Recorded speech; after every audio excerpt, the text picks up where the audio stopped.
கொள்கின்றேன். காவிரி நீர் நம்முடைய தமிழ்நாட்டின் உயிர் நாடி.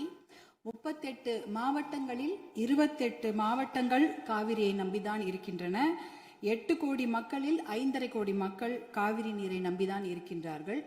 காவிரி நீர் பார்த்தீங்கன்னா குடகு மலை, அதாவது கூர்களை கர்நாடகாவில் ஆரம்பித்து மேற்கு தொடர்ச்சி மலை வழியாக தர்மபுரி மாவட்டத்தில் தான் தமிழ்நாடுக்கு முதல்ல வருகிறது. தர்மபுரி மாவட்டம் பிலிகுண்டில் தான் அது உள்ள தமிழ்நாட்டுக்குள்ளே நுழைகின்றது.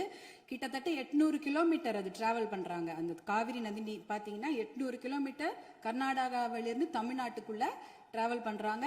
அந்த காவிரி நீர் வந்து பிலிகுண்டுலேருந்து ஒகேனக்கல் வருது. அதுக்கப்புறம் மேட்டூர் அணையை நிரப்பிட்டு பவானி, ஈரோடு, திருச்சி போன்ற இடங்கள்லாம் வந்துட்டு கடைசியாக பூம்புகார்ல கடல்ல கலக்கிறது. இதுதான் அந்த காவிரி நீருடைய டிராவல் மேப்.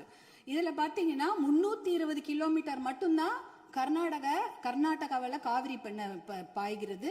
பார்டர், அதாவது அந்த பார்டர்ல வந்து 60 கிலோமீட்டரும் தமிழ்நாட்டுக்குள்ள 420 கிலோமீட்டர் காவிரி நதி நீர் ஓடுகிறது. அப்படி என்றால் நமக்கு தான் அதிகமான உரிமை.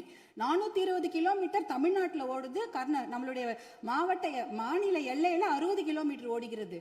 அப்படி என்றால் கிட்டத்தட்ட 740 டிஎம்சி தண்ணீர், காவிரி நீர் இருக்கிறது என்றால் அதற்கு அதிகமான உரிமை நமக்கு தான் இருக்கிறது. கிட்டத்தட்ட 400 டிஎம்சி தண்ணீர் வந்து தமிழ்நாட்டுக்கு உரிமையான தண்ணீர் நமக்கு